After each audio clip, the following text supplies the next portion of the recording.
You can see the cracks in the floor. And in with this light here, I got an extension cord, illegal splice. You're gonna see there's a valve.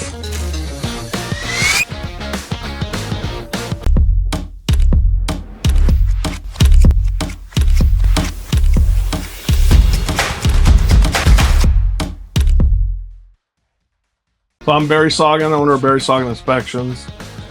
I'm here to do a home inspection today, walking around the property. Want to help the buyers understand what they're buying, seeing what they can get.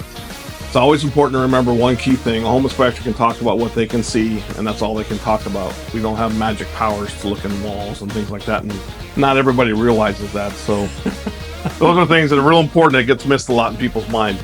A lot of home inspectors will not like look at refrigerators because they move in a transaction, or anything portable like a countertop microwave. So keep that in mind. When you're dealing with home inspections too, a lot of times it's really good to have somebody that's been around the block a few times. I've been doing this since 1999, done over 20,000 inspections. I know it was about 5 years ago when I counted that. But it's really important to understand that there's never a perfect home. They're made by men, humans, and I wouldn't have a career if they were perfect. Yeah. That being said, we're in the garage. I'm going to use this as my key factor to point out a few different things. If you don't mind for a second, we can see if we can pan down to the floor. You can see the cracks in the floor. That can be an issue with your concrete and the stability, but the concrete floor is generally separate from the foundation. So that would be something we talk to our clients about, tell them what's going on. You'll see amateur wiring if you want to. I don't know if you can pan in, but this light here, I got an extension cord and an illegal splice up there, things like that, to all the way down to a water stain on a wall. Any kind of damage to a wall that's going to be detrimental. And depending on the location, in the garage, this one's detached, so there's no firewall issues. So those voids that you just saw a minute ago in the picture do not really count. That electrical you're seeing that you just panned into, that's definitely a problem, and I like to see that fixed and have a contractor handle that. Well, we could do a little bit on the water heater because it's right here, and that would give you, water heaters are a big problem for sellers, and it'd be something neat to have.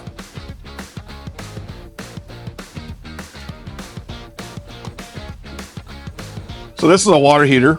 Most people have seen these. What's real important to know about is the strapping. There's actually specific rules on strapping. The water heater strap has to be tight. It has to be at a certain place called 1/3 of the way down, so like about here. And then the bottom one, you're gonna want to see that about 4 inches above, like it is above the gas controls. And then once that's done, we don't want the water heater to move like this. So the strapping will have to be adjusted. It'll have to be tightened up, because it's not what we're doing, but what an earthquake will do. And that's why that's important. How much does it cost to strap a water heater now? Well, I haven't bought a kit in about 2 or 3 years, but it was like 25, 30 bucks, I think, to buy the actual material. Labor cost, that depends on your contractor. But a lot of people don't always know the right rules. They just put it up and think it's good. Okay. The state actually has on their website, they have a specific place they want this stuff. And the reason why we need to strap it out is because of earthquake, seismic activity. It really helps, because if you had an earthquake, you could have water leaks and gas leaks, and that obviously is a bad thing for the home or the people in the home. Right. So this is your gas main. You obviously can see there's some corrosion, but down by my foot down here, you're going to see there's a valve. That valve is the main shutoff to your gas for the house or the property. You can buy a gas controlled wrench, gas valve wrench, that shuts that off. You don't want to have wrenches that are expandable or adjustable. You want a solid wrench, because what happens is they'll rust in the wrong position, and in an emergency they won't work. Right. And why do you need to turn it off? If we have a gas emergency or leaks or anything like that, you can shut it off. I think it's under 10 bucks nowadays for a standard basic little wrench. I never advise getting the fancy ones, because when there's a window nearby, you can just take that, where the other one's a piece of metal about so big with 2 holes in it. Right. And they work just fine. Where's a good place to keep your wrench? I would keep it here. They actually sell that particular one I'm talking about, comes with a zip tie. If you want to chain it on there, you can put a chain, a couple nuts and bolts and washers, and make it work that way too. That way it doesn't disappear. Okay, cool. So in case if there's a gas leakage in the house, we can, immediately. Or even out here, earthquakes, you're not sure. When you're not sure, it's better to shut the gas off and have the gas company check it out. They're the gas authority. Okay. Another thing that's older, that was accepted at one point, is you'll see the steps here, is these openings. Little kids could fall through in these cases, or sometimes in other railings and stuff, if the openings are over 4 inches, they could actually choke. So like in a regular house. So your modern houses will have a 4-inch minimum or maximum spacing available. Right. If it's over that, then it's the safety hazard. In the past, there were no rules, depending how far back we go in time, to some rules to what we have today. So they've increased over time, and they're actually for safety of people. Here's a little tip. Just about anybody can check. Always be careful when you deal with stuff. I don't want to have anybody get hurt or damage anything. But if you feel you're able to and strong enough, you can take the oven, and I'm going to tip it a little bit because it'll fall over. But I'll have my foot in the way. See how I've tipped it? There's supposed to be a special device that goes around the foot called an anti-tip device. It's like a 2-pronged fork that slides around the leg and foot and holds it in place. What that does is, if you have the door open or you have a little child, it gets on here and if there's any kind of weight, it stops it from tipping over. Right. And anything from the oven coming and killing a little kid, hurting a little kid, or what if you had something like boiling water and it tips over? When you buy these brand new, they come with the manufactured paperwork. So And it doesn't have that. Obviously. no, they don't have it, and a lot of people never put them in. Oh, they go, I got tile floor. Well, who's going to miss a piece of tile that has a small crack in it behind the oven? But it can save a life over a few screws and a bracket.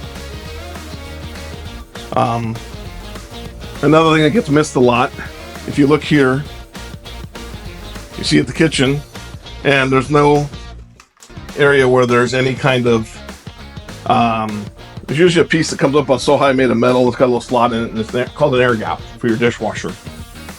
What that air gap does is it introduces air into the drain system, allowing everything to flow better as it goes down the kitchen drain from your dishwasher. If you don't have that and there's a backup, the backup may actually go back through the dishwasher, into your dishwasher, onto your nice clean dishes. You're going to have dinner a little later tonight. Oh, wow. So it's a simple device. People like to argue about not having them, but I'm not into eating extra bacteria with my dinner. So I recommend you put them in. Wow, okay, that's good to know. I was always wondering what that was. On a home inspection, this house happens to be vacant. We will try to find things if there's a moisture stain or a damaged floor, something like that, and try to indicate if we can figure out what it is, or if we can't, at least let you know we found something, so you have an opportunity to get a contractor in to fix it and address it. When the home is occupied, obviously things like under sinks or under couches, behind the couch or bed, we can't see everything. So hence why we go back to the comment earlier about visual inspections. Another thing a lot of people will do is you'll see a floor like we have right behind you here, and there's a difference in height. That can be a trip hazard. And when you live here, it's not such a big deal. But what about when you have your friend come over or somebody you don't know visiting for a little bit, and they come in your house and they trip? That's a fall, and people do sue over trip and falls. So we like to let people know when there's anything that's uneven. How do we fix this? So on the inspection side, I'll refer you to the contractor, but more than likely they'll come in, they'd have to take the floor out, make sure everything is able to be level, because maybe they have an extra floor under there and they covered it up, or it's a difference in height from the original to new construction if there's an addition. There's a few different reasons why. So you take the flooring up, see what you're dealing with, really, and then you make your adjustments on repairs. Okay. Sometimes it's removing an extra layer of floor. Sometimes if it's an addition and the house is settled a little bit, that happens. Sometimes you gotta live with it. You see here, you got a bracket with no smoke detector. Every bedroom, it should have, by the state fire marshal's rules, a smoke detector. I personally go off of what a few friends have told me in the fire department. They would rather see them come in and hit about 12 inches up or so from the door, because if the fire's out here, the smoke rises a little bit, has a higher chance of catching than when it's off to the side. In the hallway, you should have a smoke and carbon detector. So it's best place to put it is just above the door. Not just above it. I'd come in about 12 inches. Some people put them right here, and I think the smoke can sort of bypass that. In this case, there isn't 12 inches for you. I'm talking out here. Oh, okay. Oh, right. Off the ceiling. On the ceiling, yes. Okay, got it. In the hallway, you need to have smoke and carbon monoxide detectors. There isn't one in here. There is a carbon in another room, but it's not in the hallway where people are sleeping. And with smoke and carbon rules, you want to have that on every level. So if you're in a multi-level building or floor or house, you want to make sure each level has smoke and carbon, and every bedroom has a smoke. You can do better than that. In my house, I have smoke and carbon everywhere because it's a few dollars extra on the detectors, and if it saves my family, well worth the money. So in the bathroom here, I went and looked, just since you're panning at the sink right now, you're missing a stopper. Not a huge thing. You can buy those little rubber inserts or whatever. There's different types of stoppers out there you can put in, but I just let people know. You want to maintain your watertight barrier with the home though. That's gonna be around any sinks, floors, inside the tub, even over here at the spout, you're gonna see there's a gap. So you're taking a shower, the water gets behind there, all of a sudden you got water in the wall and you got damage. So you having that taken care of, or any of the grout cracks, I don't know if your camera will get that. Those are larger, so that'll help a little bit. But there's grout cracks there. It's a watertight area, so if one little hairline crack and water gets in, you could be spending a lot of money in repairs. Basically on the wood behind the. Well, yeah, because it's a grout and the wood expands, contracts with different seasons and stuff. Right. So the grout's strong but brittle, and it cracks. And then water, when you take a shower, bounces off the body everywhere. So then the water gets in the wall. Nice. What do we look out for on the floors as well? So this room here, this is a quick example. I imagine there was carpet one time and now there's hardwood, but you can see the finish is worn, there's stains. What you won't really see in cameras is there's some sloping in the floor here and in the home. And in this home, they painted over some cracks and stuff. And then I'm sure there's cracks I'm not seeing because it's all fresh paint. So, but it's a settlement, the movement. All homes, generally speaking, expand and contract with different seasons. You know, when they're made of wood, expands and contracts with wet and dry, hot and cold. So that's going to cause other problems. I look for squeaky floors, water damage if I see it, and that kind of stuff. The cosmetics, like a scratch on the paint, that's not what a home inspection is for. We're not here for cosmetics.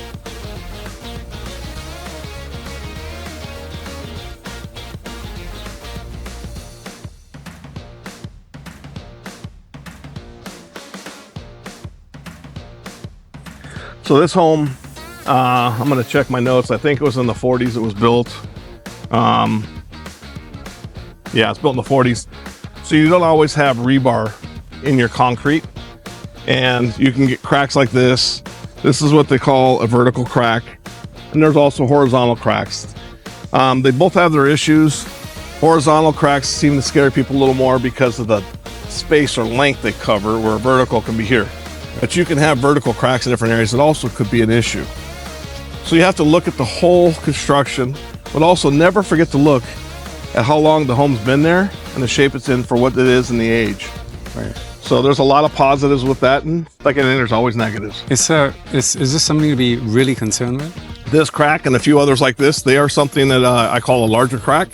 And when I have a larger crack, I'm always going to recommend a contractor that deals with foundations or an engineer, structural engineer, because obviously there is some movement.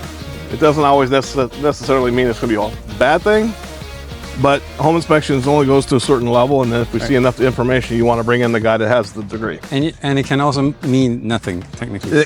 Well, it can mean minimal, not Minimal, nothing. okay. It can mean that you have less issues than others. I mean, some of this stuff could be caused by this tree right here, Right. putting pressure, because on the other side of the tree, if you walk around, you'll see there's another crack. What if that's caused by the roots? Oh, wow.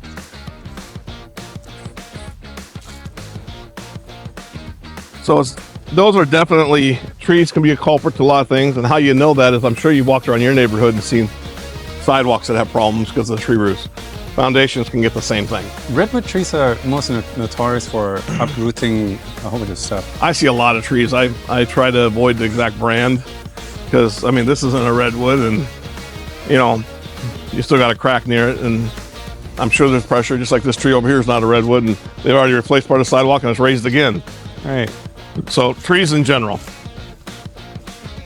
But overall, you know, a home inspection, we're going to look at, like I said, so many parts of your house. We're here for a couple hours. We try to give you a representation of what's going on at the time we are there. It's not before we were there or after, just during the time we were there. And that's pretty much a very quick overview